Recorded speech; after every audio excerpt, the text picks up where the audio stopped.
जय श्री श्रीमन्नारायण। पूर्व में हम लोगों ने जाना कि चित्रकूट पहुंचने के बाद महर्षि वाल्मीकि का दर्शन कर वहीं रहने की योजना बनाई प्रभु श्री राम ने। ऐसा इसलिए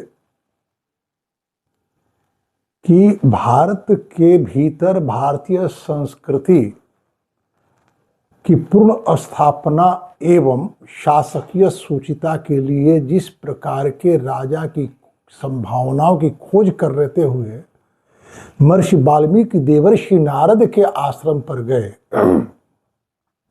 और अपनी जिज्ञासा रखी। बदले में देवर्षि नारद ने जिस राम के संबंध में बतलाया, ये वही राम है। तो केवल खोज करना ही एक ऋषि का धर्म नहीं, बल्कि अपने अपेक्षाओं के अनुरूप खोज पूर्ण होने पर परीक्षण और निर्माण, इस दायित्व का निर्वाह करना भी ऋषि का धर्म है।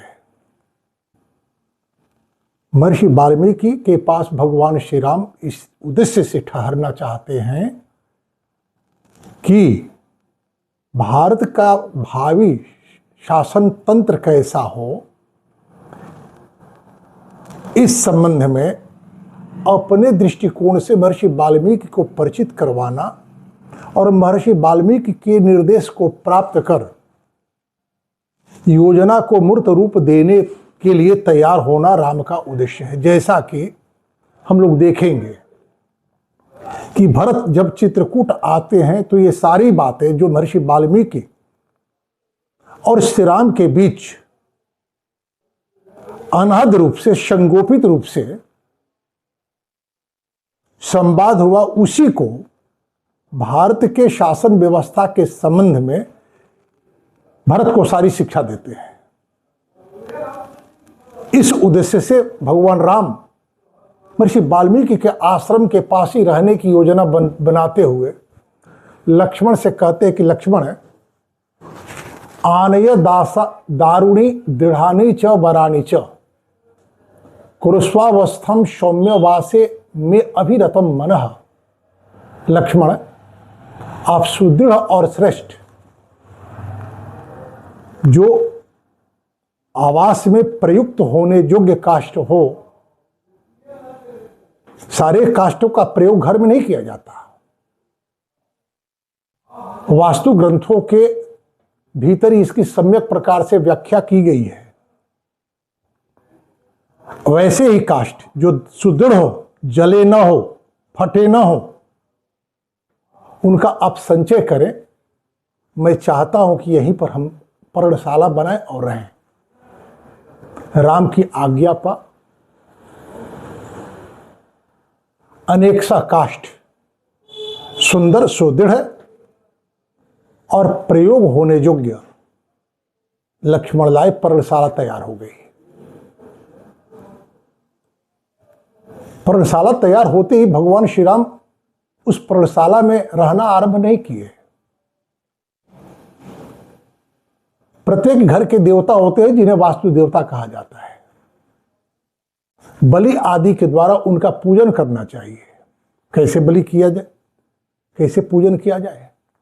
तो कहते हैं राम कि एणे यम मान समाहृत्य शालम यक्षामहे वयम मृगम हत्वा कर्तव्यम वास्तु शमनम सौमित्रे चिरजीविभि। मृगम हत्वा आनय क्षिप्रम लक्ष्मणेह शुभेक्षण कर्तव्य शास्त्र दृष्टो ही विधि धर्मम अनुस्मर। लक्ष्मण, आप शीघ्रता पूर्वक गजकंद का गूदा लाए। मांस का अर्थ गूदा भी होता है। जो लोग यहां पर मांस का अर्थ मांस करते हैं, उन्हें राम के इस वाक्य को भी ध्यान में रखना होगा। जब श्रृंगेबेरपुर में राम के आने की सूचना पा, श्रृंगेबेरपुर के अधीश्वर महाराज निषाद राजगुह बहुविध उपहार लेकर आते हैं भगवान राम उनके द्वारा लाए हुए उपहारों का सम्मान करते हैं, भोज्य आदि पदार्थों का सम्मान करते हैं, परंतु निवेदन करते हैं कुश चीराजिर धर्म फलम मूलाशलम चमा विधि प्रणिहितम धर्मे तापसम बर गोचरम। हे निषाद राज, आपने मेरे लिए जो भक्ष्य भोज्य लाए हैं उसे मैं स्वीकार नहीं कर सकता, क्योंकि मैं इन दिनों जिस व्रत में सन्नद्ध हूं उस व्रत की कुछ मर्यादाएं हैं।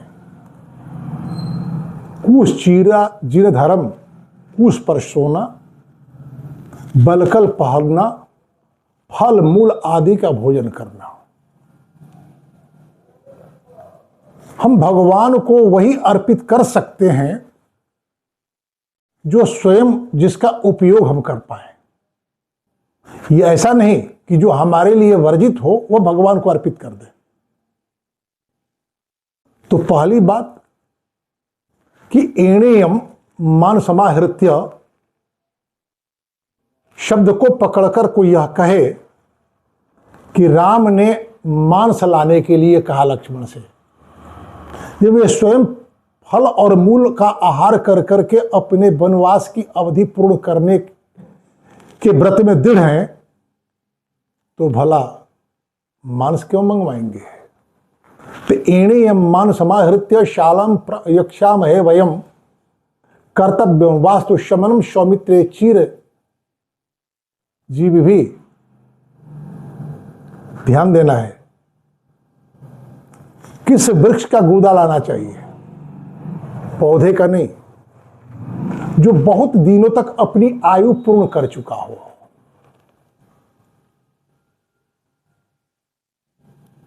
उसके गूदे को लाना चाहिए।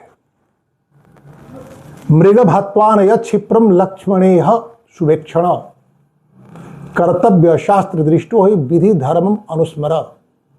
एणेयम त्रपयस्वैव तत्शालाम यक्ष्यामहे वयम त्वरा सौम्यम मुहूर्तोयम ध्रुवश्च दिविशो ययम। आप गजकंद का गूदा लाएं, उसे अग्नि में पकाएं ताकि शीघ्रता पूर्वक धर्म के अनुसार जिस विधि के द्वारा वास्तु की पूजा की जानी चाहिए हम लोग पूजा करें। क्यों भाई? तो वास्तु शांति के लिए जिस प्रकार के मुहूर्त की अपेक्षा होनी चाहिए वह मुहूर्त आ चुका है। ध्रुव संज्ञक उत्तरात्रय रोहिण्यो भास्करस्य ध्रुवम स्थिरम। कोई भी स्थिर कार्य करना हो तो ध्रुव संज्ञक मुहूर्त में करना चाहिए।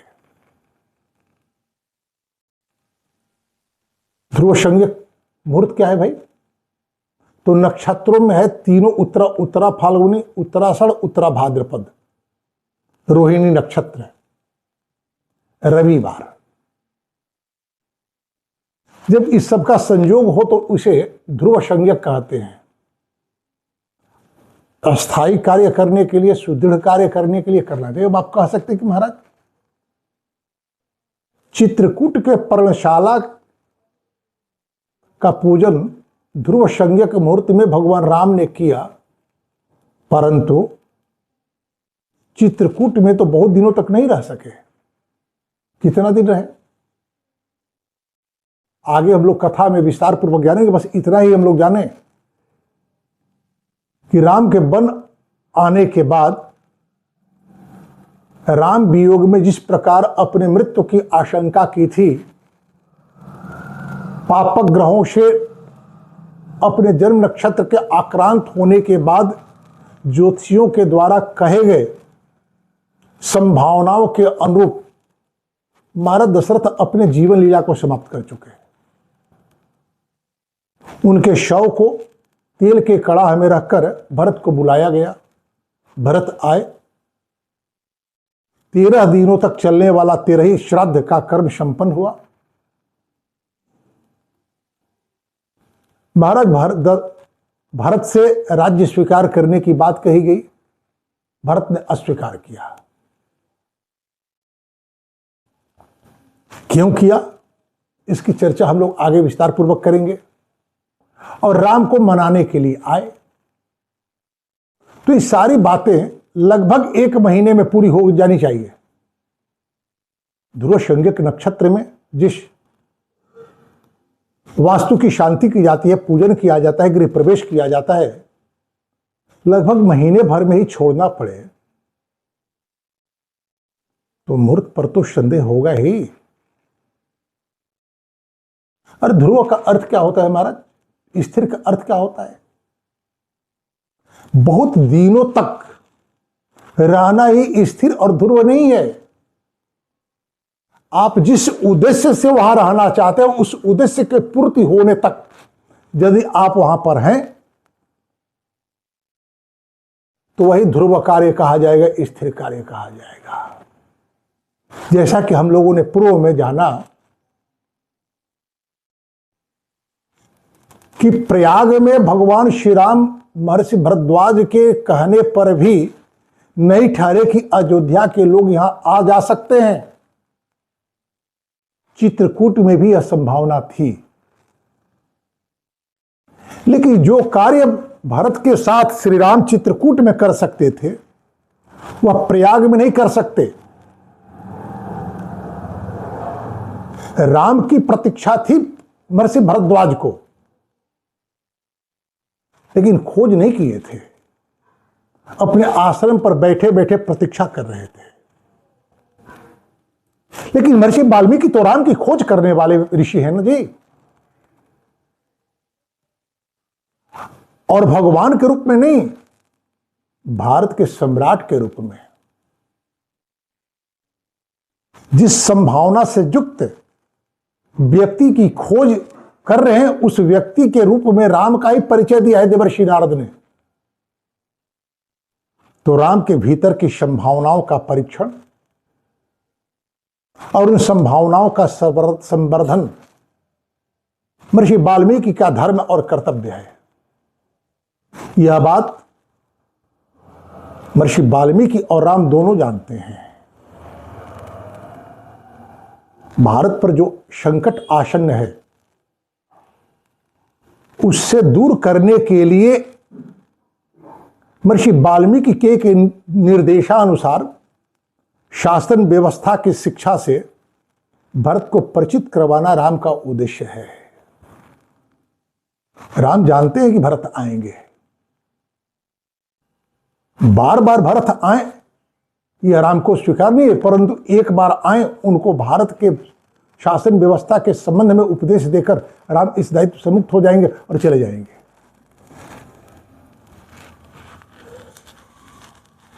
आज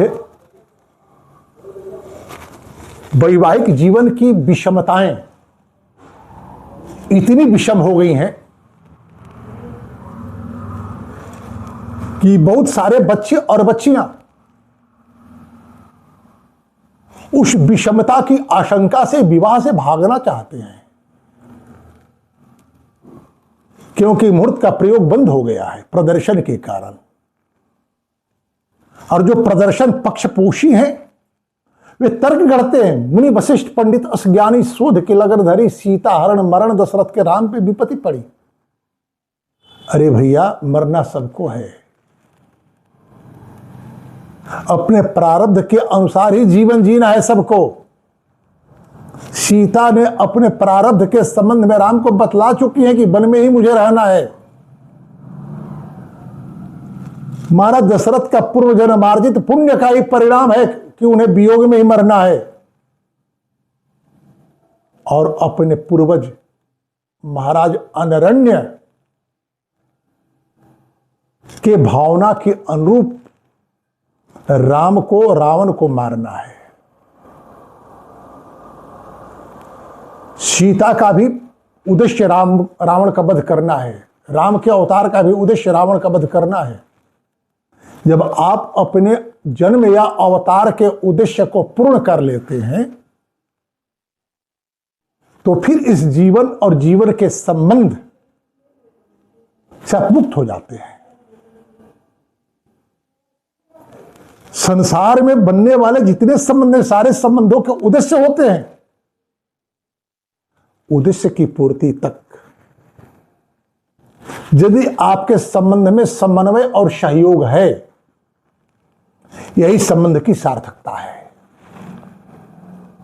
इसलिए जो प्रदर्शन पक्षपोषी ये कहते हैं, मुनि वशिष्ठ पंडित असज्ञानी शोध के लगन धरी, सीता हरण मरण दशरथ पे राम पे विपत्ति पड़ी, वे शायद राम अवतार के उद्देश्य, सीता के अवतार के उद्देश्य को नहीं जानते। जिस दिन वे सम्यक प्रकार से जान जाएंगे, तो सीता का परित्याग राम ने नहीं किया। जो सीता परित्याग की बात करते हैं, उन्हें एक बार वाल्मीकि रामायण का सम्यक प्रकार से अध्ययन करना चाहिए। सीता ने अपने जिस प्रकार के प्रारब्ध की संभावना बतलाई थी, पूर्व में हम लोगों ने जाना कि बन जाते क्रम में देवी मां गंगा से सीता ने जिस प्रकार के वचन दिए थे कि मैं राज्य भाग से रहित होकर आपके तट पर बने आश्रम और तीर्थों का सेवन करूंगी, उनका पूजन करूंगी। यदि अयोध्या की महारानी बनी रहती तो फिर उस वचन का क्या होता। और राम ने सीता का परित्याग नहीं किया। परित्याग करने वाले परित्यक्त के भविष्य की सुरक्षा की चिंता नहीं करते, लेकिन राम को सीता के भविष्य की चिंता है। इसीलिए लक्ष्मण से कहते कि राम, सीता को ले जाकर के महर्षि वाल्मीकि के आश्रम के पास छोड़ दो। अभी हम लोगों ने देखा कि वनवास क्रम में चित्रकूट में महर्षि वाल्मीकि के आश्रम पर राम, लक्ष्मण और सीता तीनों जाते हैं। सीता से महर्षि वाल्मीकि परिचित हो चुके हैं, ये अभी ही। और इसी पूर्व परिचित महर्षि वाल्मीकि के आश्रम के पास सीता को छोड़ना सीता का परित्याग कहा जाएगा क्या? और जिस समाज में नारी सुचिता को लेकर के आशंकाएं व्यक्त की जा रही हो, स्वेच्छाचारिता की प्रवृत्ति बढ़ रही हो, वहां स्वेच्छाचार को रोकने और समाज में शासकीय भय उत्पन्न करने के उद्देश्य से ही राम ने उस अपवाद को एक अवसर के रूप में स्वीकार किया। जब प्रसंग चलेगा उस समय विस्तार पूर्वक उसकी कथा कही जाएगी। अभी हम लोग इतना जाने कि राम ने मांस का प्रयोग नहीं किया। मांस का अर्थ गूदा भी होता है,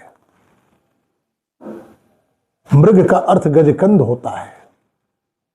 लक्ष्मण लाए, उसे पका दिए। पकाने के बाद राम से लक्ष्मण ने कहा, तततु पक्वम समाज्ञाय निष्ठम छिन्न शोणितम छिन्नोषितम। तततु पक्वम समाज्ञाय निष्ठम छिन्न शोणितम लक्ष्मण पुरुष व्याघ्रम अथ राघवम अब्रवीत। उस गजगंध के गूदे को लक्ष्मण ने सम्यक प्रकार से पकाया, जो रक्त शोधक भी है। उसमें औषधीय गुण है गजकंद में, कि रक्त शोधन में और चर्म रोग को दूर करता है। रक्त शोधन करता है, चर्म रोग को दूर करता है। ऐसे गजकंद के गूदे का ही मांग क्यों किया राम ने? विचार करें। वन में रहना है,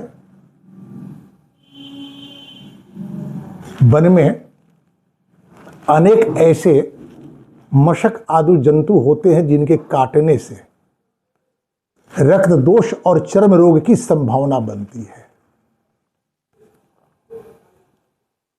संपूर्ण वनवास अवधि में किसी प्रकार का रोग न होने पाए, इसीलिए पहले ही रस के रूप में गजकंद गूदे को स्वीकार करना राम ने उचित समझा।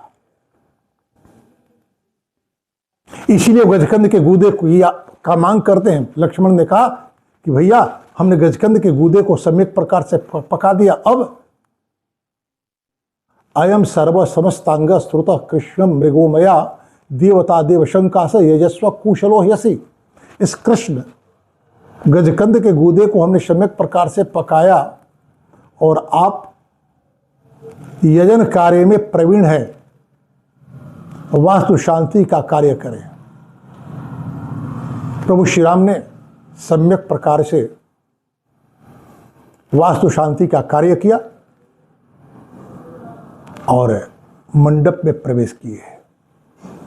प्रवेश करने के बाद वैश्वदेव बलिम कृत्वा रौद्रम वैष्णवमेव च वास्तु शमनीयानि मंगलानि प्रवर्तयन। बलि वैश्वदेव किया, शैव यज्ञ, वैष्णव यज्ञ आदि करने के बाद वास्तु देवता के प्रसन्नार्थ मंत्रों का जप, स्तोत्रों का पाठ किया। ध्यान देने की आवश्यकता है। किसी भी कार्य से अनुकूल परिणाम की प्राप्ति के लिए मुहूर्त, साधन और विधि तीनों का समन्वय होना आवश्यक है। अन्यथा आपके द्वारा किए गए कार्य अपने अनुरूप परिणाम देने से वंचित हो जाते हैं। आज प्रदर्शन प्रवृत्त समाज को ना तो मुहूर्त की चिंता है, न साधन की चिंता है और न विधि की चिंता है। परिणाम व्यवस्था पर प्रश्न खड़ा हो रहा है कि हमने किया तो परिणाम कहां मिला। श्रद्धा, समर्पण और समय तीनों का होना आवश्यक है। और इस तरह बड़ी सुंदर पर्णशाला बनी थी भगवान विष्णु की सुधर्मा सभा की तरह। उसमें रहने लगे लोग। पास में ही मंदाकिनी नदी थी, वहां प्रतिदिन स्नान के लिए जाया करते थे। घाट बड़ा ही सुंदर था। सूरम्य माशाद्य तु चीर त्रिकूटम नदीम चताम माल्यवतीम सुतीर्थाम नानंद हरिष्टो मृग पक्षी जुष्टाम जहौच दुखम पुरभि प्रवासात। गोस्वामी तुलसीदास जी ने लिखा, प्रसन्नताम जेन गताभिषेकस तथा न ममले वनवास दुखतः। महाराज,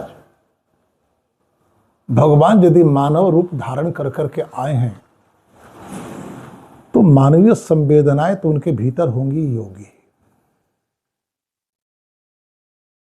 पूर्व क्रम में हम लोगों ने जाना, गंगा पार करने की पहली रात प्रभु श्री राम अपने मन की पीड़ा को व्यक्त करते हुए क्या कहते हैं कि महाराज ने धर्म, अर्थ और काम में काम को ही महत्व दिया, अन्यथा मुझे इस प्रकार निर्वासित नहीं करते। निर्वासन का दुख है,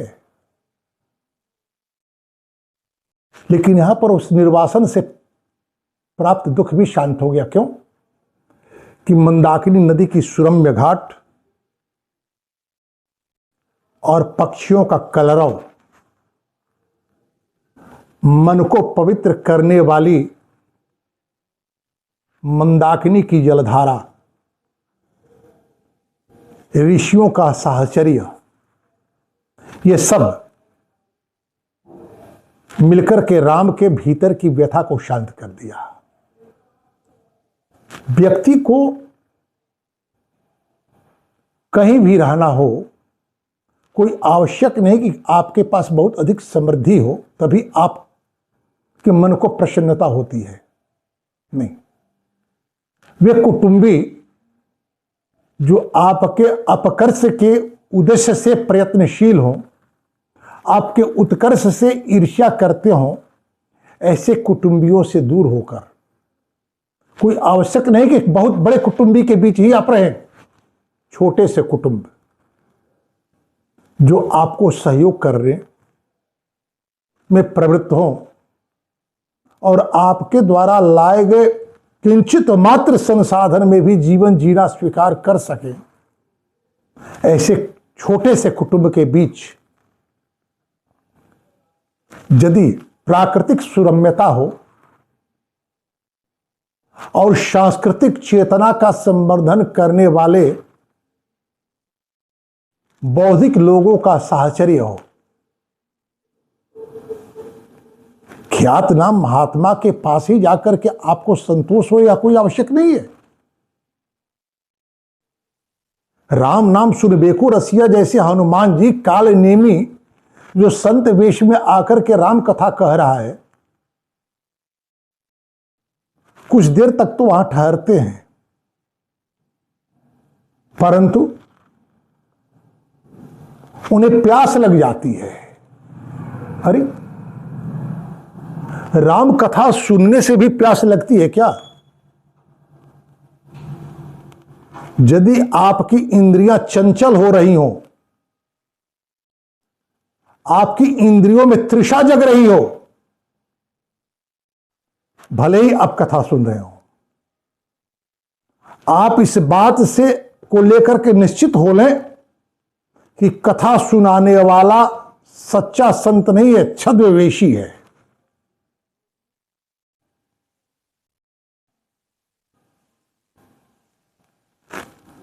क्या कह रहा है से अधिक महत्वपूर्ण है कौन कह रहा है। अन्यथा राम और सीता का परिचय कथा के ब्याज से ही देती है शूर्पणखा, और रावण के भीतर काम का उद्वेग बढ़ जाता है, क्योंकि शूर्पणखा का चरित्र जो है वो कामोत्तेजक है, स्वयं कामातुरा है।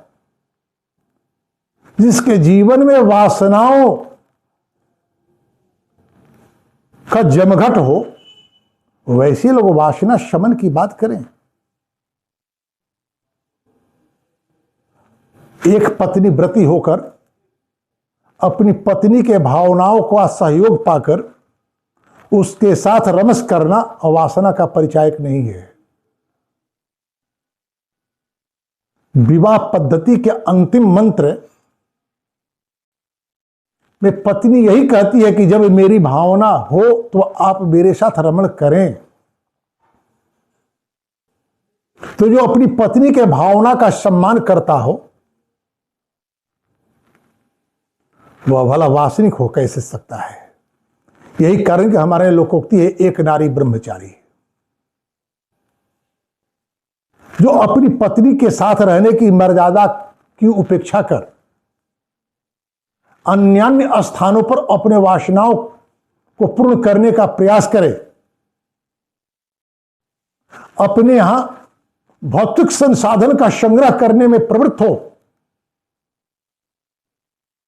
ऐसा महात्मा